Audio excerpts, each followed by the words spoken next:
So, welcome to part two. So we're talking about the Champions League. Just have a general discussion about the British teams in the Champions League.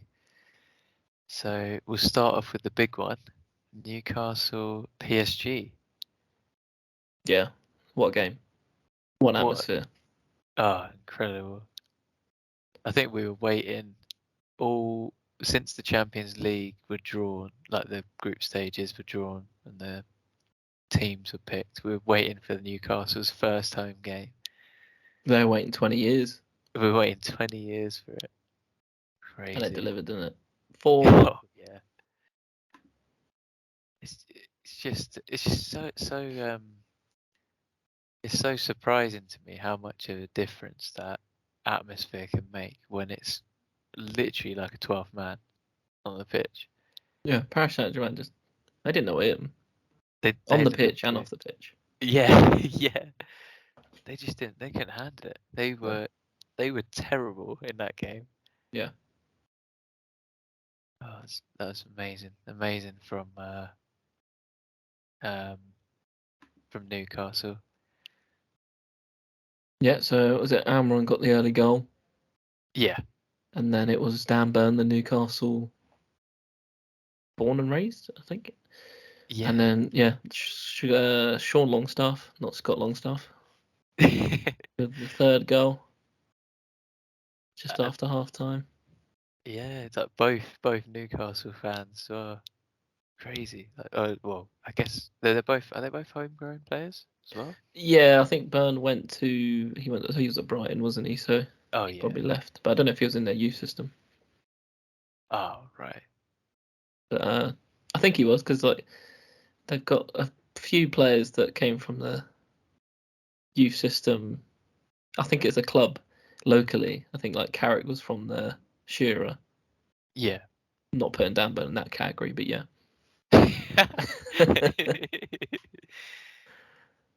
And then I guess save the best till last. Yeah, Fabian Schär strike. Unbelievable. Cracking goals this week, to be honest. Believable goals. Yeah, it's be interesting to see how they get on. Yeah, it will be, yeah. I was thinking when they drew against Milan, AC Milan, I was like, doesn't seem like the Newcastle that's in the Premier League. They seem very sort of respectful to opponents, and today that was not the case at all. Out the window, isn't it? Yeah. Yeah, which is what you'd love to see. Yeah, because they got a tough group. They have Newcastle, PSG, AC, Dortmund. Oh, that is a hard group. And then the other English teams, City won. Good response from the loss at the weekend. Yeah. We spoke about Alvarez in part one again. But yeah, he's there again. And Doku as well, wasn't it? He's a really good player. I really like him, to be honest. It's just his pace and dribbling is so good. Yeah, and is that the other? Are there any more English teams? Arsenal. Oh yeah, Arsenal. Isn't it? Yeah, that's it. Yeah, that Arsenal lost, didn't they? Yeah, they lost. First time that Arsenal lost this season, and to make things even worse, you saw Saka limp off the pitch. Yeah, although he was an injury doubt for last weekend in the Prem and played, so. Yeah, so it might have been one of those cases where playing just made it worse. Yeah, might be the same issue, just flared up again or something. Yeah, hopefully for Arsenal fans, you don't want it to be too bad. Hopefully he misses 1 week or is ready for the weekend. And then that's it, isn't it? We talk about Celtic. So they were the other British team. So now we'll talk about United. Yeah. Two losses from two, bottom of the group, looking good. I feel bad for Højlund, man. He had a great game. He was unbelievable that game. Yeah, he's trying. For him to be in that position, he shouldn't be in this position of having essentially the team on his back. And he did his job. He scored 2 goals. One was offside, so he could have a hat trick, and the team just can't defend. Yeah, yeah. And I guess to make things even worse, you get Zaha scoring against you. Yeah, I mean, I got no problem with Zaha. He didn't get a chance. I think he played 4 games. So it serves the people that was in charge right, really. I mean, they've left anyway. But how you can leave that talent and let him leave for what he done at Palace and not give him Yeah, a chance is ridiculous. So serves him right, I guess. But yeah. yeah, So nice to see him doing well. In the Champions League. I saw his interview after. Like, he just wanted to play Champions League football, oh, that's fair enough. He's and got his chance now. yeah, they'll probably get through on the group. So I guess these are not the sorts of records you want your manager to break or your team to break. But that was the first win on English soil that Galatasaray have had. really, Yeah. an easy soil to win on. The way we're defending. It's like what you said in part one, really. It just seems um like when teams are on the attack, it's like the defensive midfielder just shocked. They're like, what, teams are attacking us? It's Mm. like they're not sort of prepared. There's no sort of structure and organization. It's all sort of panicky, isn't it? You know what I don't like as well is like the centre backs now will not get ridiculed at all for their performance and stuff. But yeah, if Maguire's in there, he get absolutely abused. So Yeah, imagine if he's playing right now and we're losing. So he's obviously not. I mean, I wouldn't say he's obviously not the issue, but he's not the main reason why we was doing poor because we still are when he's out the team. So yeah. yeah. Now it's kind of falling on Onana, isn't it? All the Oh god, we've got a keeper who can't make a save, mate. We've essentially got an outfield midfielder playing a goal. it was a shock to me when you signed him, to be honest, because I didn't think there was anything wrong with De Gea, and he got the most clean sheets last season. Yeah, I mean, De Gea was prone to a mistake. He done one against West Ham. He done 2 in the cup final. I think he should have saved both of them. Actually, no. The second one. The first one was a great strike by Gundogan. Yeah, But yeah, he in the last couple of years he has been prone to a mistake. I'm surprised he hasn't got a club though. So obviously he's looking for more money than what he's worth. yeah. So maybe United did do the right thing, get rid of him. Maybe, but my issue is with these players that Ten Hag brings in. Half of them he knows already. He's been working with. So that talent pool of people to choose from Yeah, just it's gets just getting, smaller. It's just yeah. These just players that he's worked with before. So that's not good. and then like these players are good players, but they're not United level what United need. They're not like that sort of extra bit higher. They like United's recruitment needs to be at like good players. Like you need to look for players who've had Champions League experience, so in experience on the international stage and that sort of like big name players. Yeah, I mean, I don't know. I like Amrabat. I like the Oh way he yeah, plays on the ball and stuff like that. yeah, he is a good He's a player. good player for the team. Uh, it's just that yeah, the keeper. I'm not sure about him so far. Like yeah, he passed the ball to essentially their striker, wasn't it? And then Casemiro Yeah, gets sent off. They missed the penalty, but it doesn't matter because they get the winner anyway. Yeah, I just always think Lindelof. How no one really says anything about Lindelof. I don't get it. I He's played there since like 2016. I just don't rate him at all. I don't. He doesn't look like a centre back to me, to be He- honest, yeah, because he's been he's so there. too weak and too soft. He's been there Uh, 7 years, and he hasn't bulked up in terms of like upper body strength or anything.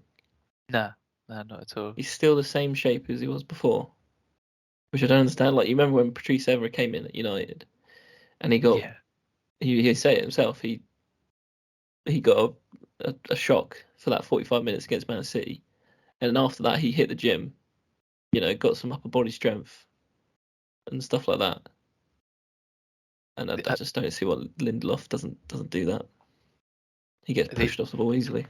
Yeah, exactly. I think these are times where you get all these players that have probably been told their whole life, oh yeah, you're really good, you're really strong, like you're really like just being praised so much that it's just gone to their head and they think, oh, I don't need to change, I'm good enough as I am. Whereas like you're saying, like players like Evra, who saw weakness in his game, was um, like aware enough to admit it that this is my weakness in my game. Let me work on it. Yeah. Whereas I think some modern players are just like, oh, there's nothing wrong with me. Like I'm good. I'm really good. So I don't need to change anything about my game. It's like that's probably what he is. Like I'm earning this much money. Why should I put more effort than's needed? So I train all the time. Like I don't need to do any extra hours and stuff like that.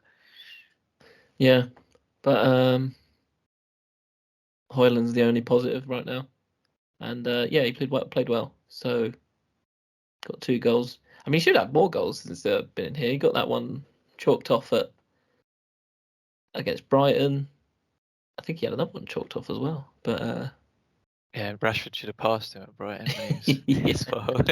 Yeah, they seem to be linking up a bit more. Well, he got an assist, but apparently they're trying to link up in training. Seeing the way they play and stuff like that.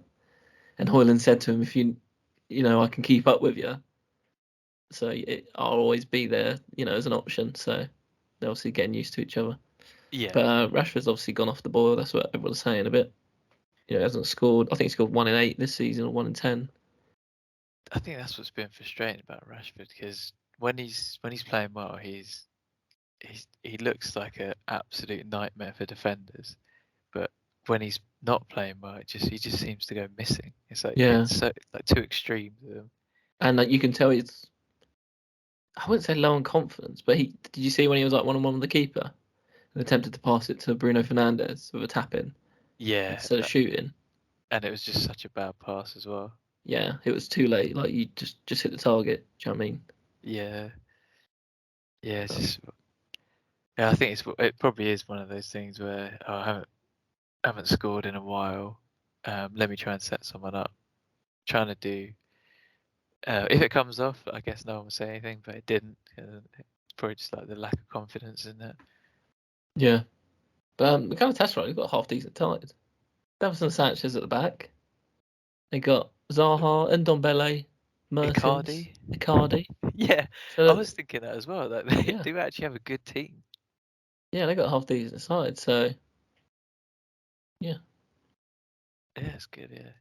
Yilmaz, after we announced him the other couple of weeks ago, when you said him. What's that? Yilmaz. Oh yeah, yeah, he got an assist in the challenge the other week. He was listening to the quiz. He knew we were going to be talking about it. So. Yeah. Well, it's something to prove, but yeah, not a great night for United. So we'll see how we get on.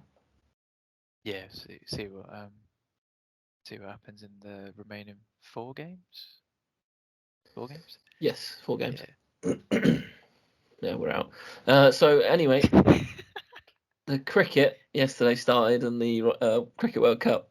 Remember recording this? Yeah. And England didn't do too great.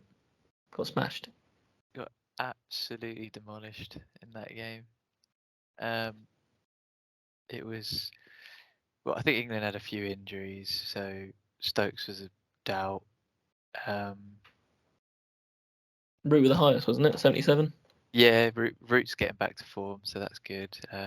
Butler getting 43, just 70 partnership, so that's probably the highest we got when we were batting first.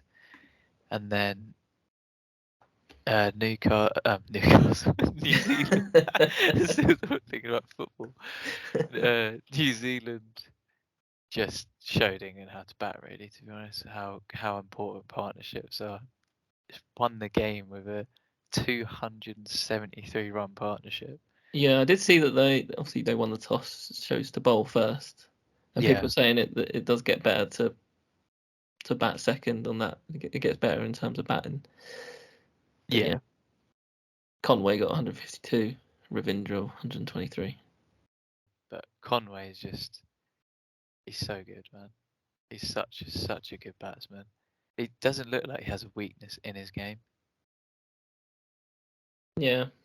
The issue I have is Conway's been playing the whole county championship for one of the county teams. So essentially just giving him like game time to play against us. I know it's different in cricket, but yeah.